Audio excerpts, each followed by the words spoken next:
नमस्कार, good evening, सत श्रीकाल। एक बार फिर आप तमाम लोगों का स्वागत है क्राइम तक की कहानी के इस एपिसोड में। उम्मीद है पूरी फैमिली अच्छी होगी, अपना और अपनों का ख्याल रख रही होगी। 9 अगस्त आरजेकर अस्पताल कोलकाता, एक ट्रेनी जूनियर डॉक्टर और उसके साथ जो कुछ हुआ और उसके बाद जो कुछ हुआ, पूरे देश में लगातार 15-20 दिनों तक उसी को लेकर चर्चा होती रही। तमाम सवाल उठे, तमाम धरना प्रदर्शन विरोध आज भी चल रहा है। आज भी कोलकाता के जूनियर डॉक्टर स्ट्राइक पर है। कोलकाता पुलिस से ये केस लेकर फिर कोलकाता हाईकोर्ट के आदेश पर सीबीआई को सौंपा गया। सीबीआई की करीब 15 से ज्यादा लोगों की टीम दिल्ली से कोलकाता पहुंचती है, जिसमें तमाम फॉरेंसिक एक्सपर्ट से लेकर बाकी तमाम एक्सपर्ट्स, और वहां पर वो डेरा डाले रहते हैं। अब भी डेरा डाले हुए हैं। लगभग वही सीन था जो सुशांत सिंह राजपूत 2020 जून के या अगस्त का ही महीना था जब सीबीआई की टीम पहुंची थी 19 अगस्त 2020 को। खैर वो तो फाइल अब भी दबी हुई है, लेकिन यहाँ सीबीआई पहुंची, उसके बाद क्या कुछ नहीं हुआ। कोलकाता पुलिस के ऊपर पहले उंगली उठी, तमाम थ्योरी जो है हवा में तैरी कि इस हॉस्पिटल में पोर्नोग्राफी रैकेट चलता है, ह्यूमन ट्रैफिकिंग होती है, मानव अंगों की तस्करी होती है, अश्लील फिल्में फिल्माई जाती हैं, सारी बातें। और इस रेप में नहीं बल्कि गैंग रेप है, इसके पीछे बड़े बड़े लोग शामिल हैं, बड़ी साजिश हुई है, सारी बातें हुई। फिर कुछ लोग कोलकाता पहुंच गए। मुख्यमंत्री ममता बनर्जी अचानक आकर बयान देती हैं कि 7 दिन के अंदर अगर हमने इस केस को नहीं सुलझाया तो मैं खुद सीबीआई को इस केस को रेफर कर दूंगी। ये भी कहती हैं कि 1 हफ्ते के अंदर अंदर रेपिस्ट को फांसी के सूली पर चढ़ा देंगे, फंदे पर। उसके बाद इधर सुप्रीम कोर्ट भी इस केस को खुद ही अपने आप हैंडल कर लेता है और संज्ञान लेते हुए इस मामले की सुनवाई शुरू कर देता है सुमोटो लेकर। वेस्ट बंगाल सरकार, पुलिस, सीबीआई, सेंट्रल गवर्नमेंट, सबको पार्टी बनाकर सुनवाई होती है। सीबीआई को हुक्म दिया जाता है अपनी स्टेटस रिपोर्ट आप हमारे सामने पेश करो। ये सब कुछ चल रहा है। एक क्राइम का केस अब पूरी तरीके से उसका राजनीतिकरण भी हो चुका है, धरना प्रदर्शन विरोध भी चल रहा है और थ्योरी अलग मीडिया में प्लांट हो रही है। और उसके बाद आखिरकार 58 दिन बीत जाते हैं, 58 डेज। 58 डेज के बाद अब सीबीआई पहली बार ऑफिशियली ओपनली आरजेकर अस्पताल के उस ट्रेनी जूनियर डॉक्टर के साथ 9 अगस्त की सुबह जो कुछ हुआ उसकी पूरी कहानी एक कानूनी दस्तावेज यानी चार्जशीट की शक्ल में कोलकाता में सियालदा की एक स्पेशल कोर्ट में सौंप देती है। 45 पन्नों की ये चार्जशीट है, यानी 45 पन्नों में ये पूरी कहानी कैद है। चार्जशीट का मतलब होता है आरोप पत्र। अब क्या क्या आरोप और उससे जुड़े हुए क्या क्या एविडेंस वो आपको चार्जशीट में लगानी पड़ती है। इसके साथ सीबीआई ने उसमें सेक्शन भी लगाए कि इन धाराओं में मुकदमा चलेगा। अब ये स्पेशल कोर्ट के ऊपर है कि सीबीआई की इस चार्जशीट के किन किन चार्जेस को वो एक्सेप्ट करती है, किन किन को रिजेक्ट करती है, कौन कौन से धाराओं को वो अपनाती है, कौन कौन से धाराओं को वो गलत मानती है। इस पर अगले कुछ दिनों में फैसला आ जाएगा। लेकिन खबर वो नहीं है। खबर ये है कि 58 दिन बाद आखिरकार आरजेकर अस्पताल की जूनियर डॉक्टर का सच सीबीआई के हिसाब से, सीबीआई की जांच के हिसाब से अब आम हो गया है, यानी अब सामने आ गया है। तो इस चार्जशीट में क्या कुछ लिखा है, चार्जशीट में क्या कुछ कहा गया है, आज की कहानी वही है। सीबीआई ने अपने 45 पन्नों की इस चार्जशीट में जो लिखा है उसमें पूरी कहानी है उस 8 अगस्त की रात और 9 अगस्त की सुबह की। ये पूरी कहानी सुनाऊं उससे पहले आपको ये बताता चलूं कि 9 अगस्त की सुबह जब जूनियर डॉक्टर के साथ जो कुछ हुआ उसके बाद करीब 9 साढ़े 9 के दरमियान ये बात पता चली। फिर अस्पताल प्रशासन जागी, फिर ताला पुलिस स्टेशन को फोन किया गया। फिर दोपहर होते होते कोलकाता पुलिस ने एक शख्स को उठाया जिसका नाम था संजय रॉय। उसके बाद कोलकाता पुलिस ने शाम होते होते दावा भी कर दिया कि केस सुलझ गया है, ट्रेनी जूनियर डॉक्टर का रेप इसी संजय राय ने किया और मर्डर भी इसी ने किया है, इसके अलावा और इसमें कोई शामिल नहीं है। लेकिन कोलकाता पुलिस की बात तब किसी ने नहीं मानी। कहा गया कि इस केस को हशप किया जा रहा है, सबूतों को मिटाया जा रहा है, सारी बातें हुई। और कोलकाता पुलिस ने गलती तो की थी, क्राइम सीन को जिस तरह से प्रिजर्व करना था, बाकी चीजें वो नहीं हुई। अस्पताल प्रशासन ने भी गलती की।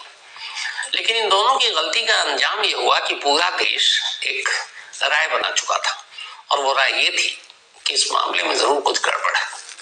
और अब इंतजार था कि सीबीआई अब जांच कर रही, क्योंकि सीबीआई जांच की मांग की गई थी, खुद डॉक्टरों ने मांग की, फैमिली भी कह रही थी कि सीबीआई जल्द से जल्द अपनी रिपोर्ट दे। और अब वो रिपोर्ट आ गई है, तो उस रिपोर्ट में है क्या? तो अगर एक लाइन में कहूं तो इस केस के 24 घंटे के अंदर अंदर कोलकाता पुलिस ने जो खुलासा किया था, सेम हूबहू वही कहानी 58 दिनों के इन्वेस्टिगेशन के बाद अब सीबीआई ने सुनाई है। कोलकाता पुलिस से किसी भी मामले में सीबीआई की जांच कहीं से भी अलग ही नहीं है।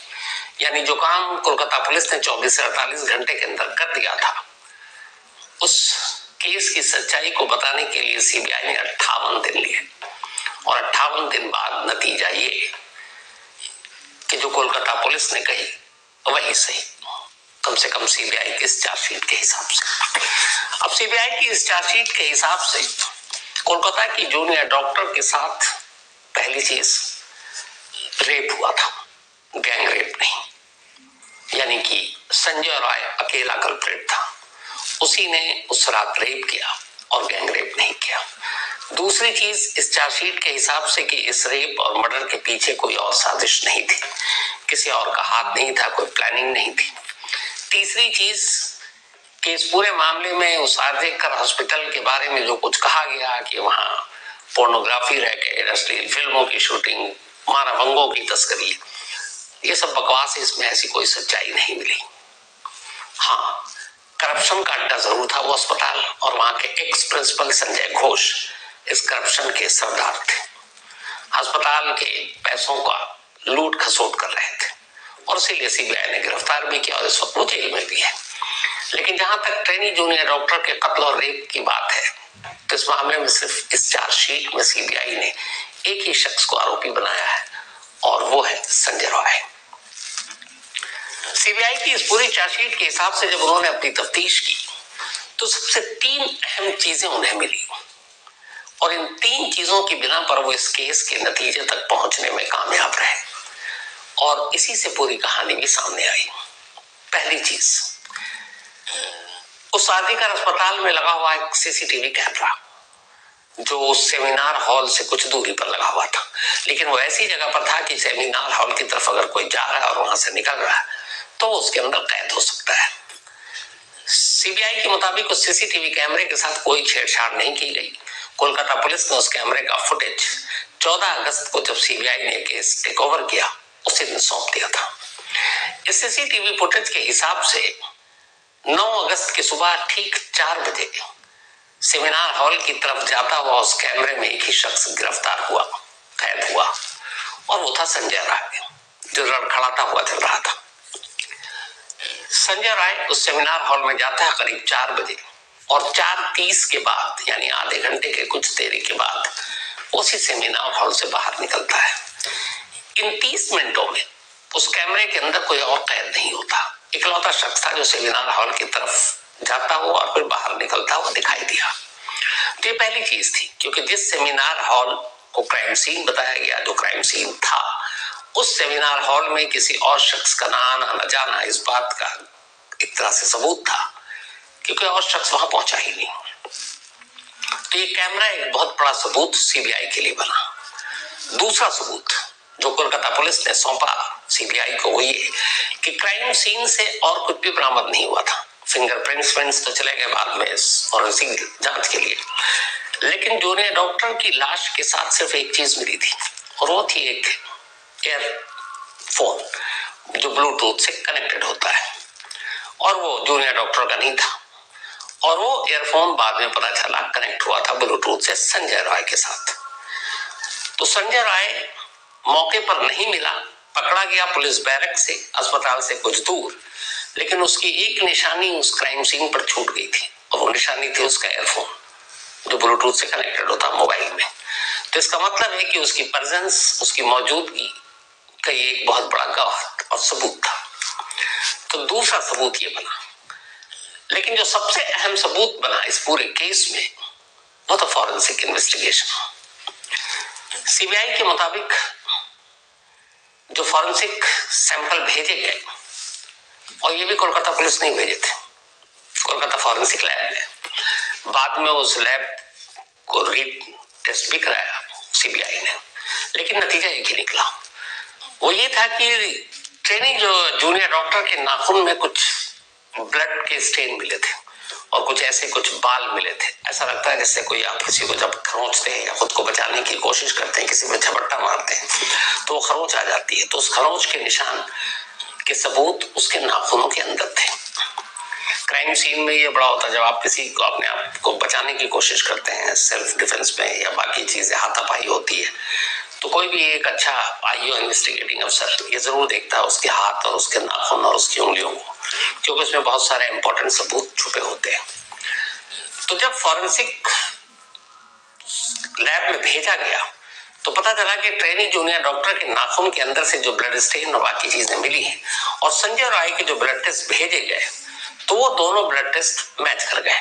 ये पता चला कि लेडी डॉक्टर के नाखून में संजय रॉय के ही ब्लड के स्टेन थे और वो डीएनए से क्लियर हो गया। संजय राय के हाथ के कुछ हिस्से पर और गले पर भी खरोंच के निशान थे, जिसका वो सही जवाब नहीं दे पाया था। तो एक तो निशान उसके शरीर पर जिंदा सबूत और दूसरे फॉरेंसिक एविडेंस डीएनए के सैंपल कि वो दोनों के बीच में हाथापाई हुई और उसके ये सबूत थे। दूसरा जो इस केस में एक सबसे बड़े सवाल का जवाब देने वाला था और वो ये कि रेप का केस है या गैंग रेप का। तो जब जूनियर डॉक्टर के सीमन की जांच हुई और ब्लड सैंपल लिया गया संजय रॉय का, तो इन दोनों की जब टेस्ट रिपोर्ट आई तो पता चला कि वो संजय रॉय ही था, क्योंकि प्राइवेट पार्ट्स पर उसके निशान मिले, सबूत मिले, लेकिन एक ही सैंपल मिला। मतलब जूनियर डॉक्टर के अपने सैंपल के अलावा अगर कोई एक अननोन सैंपल था तो वो एक ही था और वो संजय रॉय का था, जिसके ब्लड सैंपल से वो मैच कर गया डीएनए में और ये क्लियर हो गया कि रेप इसी ने किया था और उसमें किसी और का सैंपल नहीं मिला। यानी अगर एक से ज्यादा सैंपल होता तो शायद ये क्लियर हो जाता कि ये रेप नहीं गैंग रेप है, लेकिन एक ही सैंपल मिला संजय रॉय का और किसी का नहीं, तो इससे क्लियर हो गया कि ये केस रेप का है, न कि गैंग रेप का। तो इन तीन चीजों ने सीबीआई के लिए रास्ता आसान कर दिया और इसके बाद सीबीआई अब बाकी अपनी खाना पूर्ति में लग गई।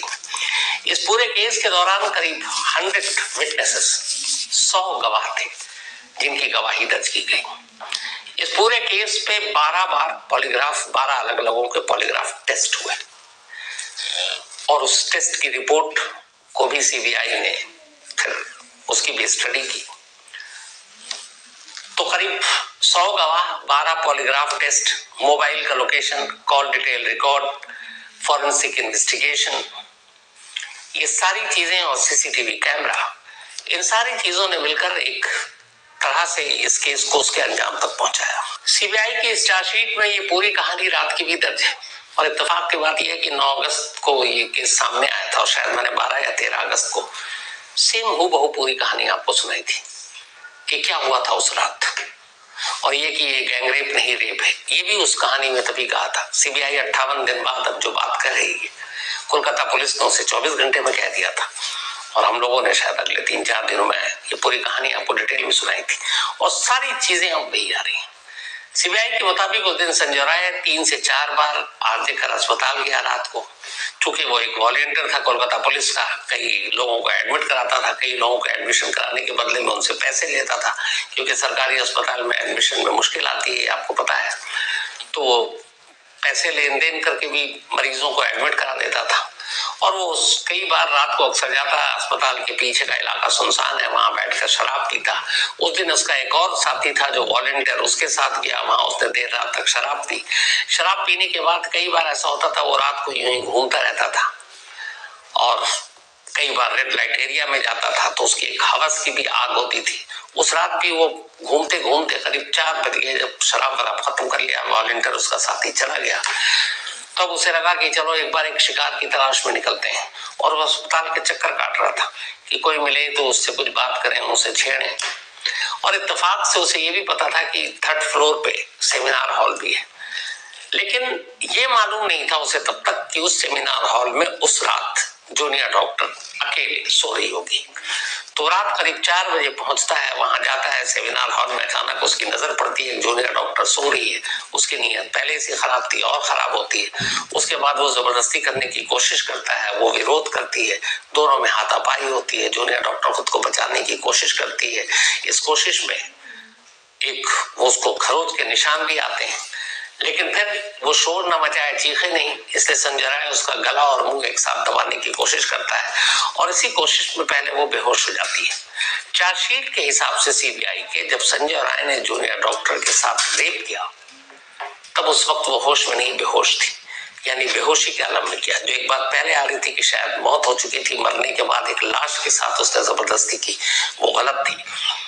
उसने जब किया तब वो होश में नहीं थी, बेहोश थी, लेकिन जिंदा थी। ये सब करने के बाद फिर वो खामोशी से निकलता है और रात को जाकर अपने बैरक में, जो पुलिस बैरक है, कमाल देखिए, जिंदगी में लोग क्राइम करके पुलिस से दूर भागते हैं, लेकिन ये उन्हीं पुलिस वालों के बैरक में जाकर बेफिक्र सो जाता है, क्योंकि पुलिस के लिए काम करता था, पुलिस के लिए मुखबरी या वॉलंटियर जो गए वो करता था, तो वहां चला जाता और जाकर सो जाता है। चूंकि कई गवाह थे और सीसीटीवी फुटेज जो ये सारे इंसिडेंट के थे, जब ये हुआ सुबह करीब 9:30 बजे पहली बार जूनियर डॉक्टर के साथी, उन्हें पता है कि अब उसकी ड्यूटी है नहीं, 9:30 बजे उन्हें लगता है कि अब चल के जगा देते हैं, क्योंकि वो 36 घंटे से शिफ्ट पर थी। तब वो सेमिनार हॉल में जाते हैं और जब जाते हैं तो देखते हैं वहां पर जिस हाल में वो चीखते हुए अपने सीनियर्स को बताते हैं। उस वक्त 9:30 हुआ था।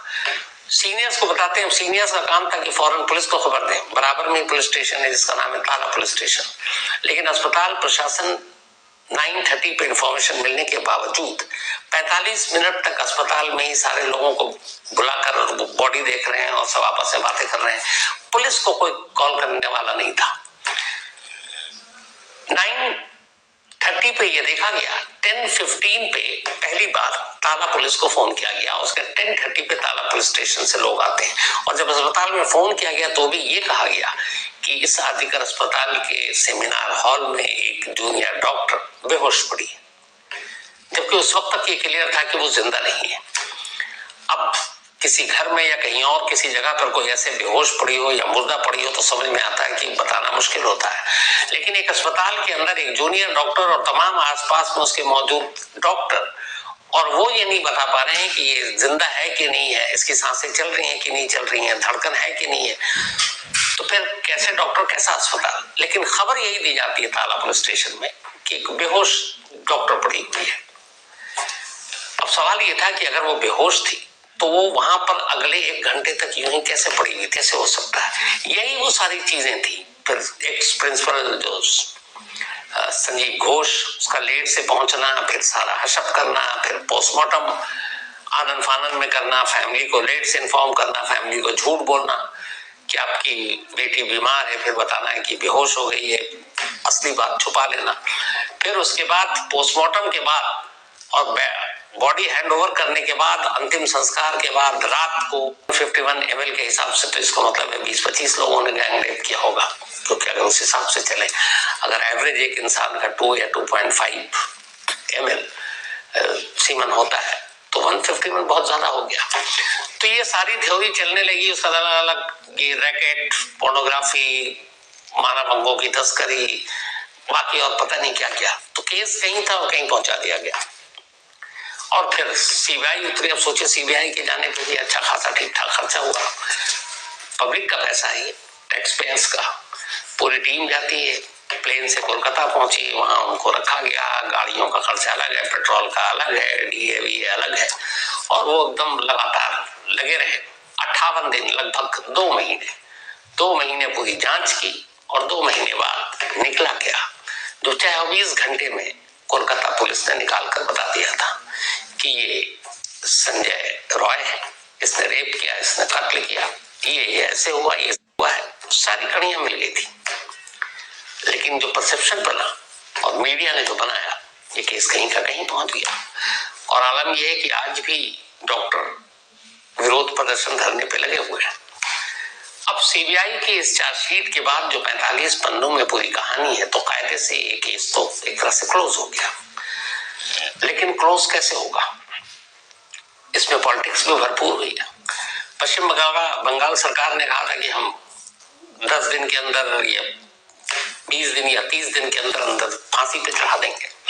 फिर इसी केस के बाद, जूनियर डॉक्टर के केस के बाद, पश्चिम बंगाल विधानसभा में रेप को लेकर एक नया कानून पास किया गया और उसमें कहा गया शायद 30 या 50 दिन के अंदर मुकदमे का फैसला भी हो जाएगा।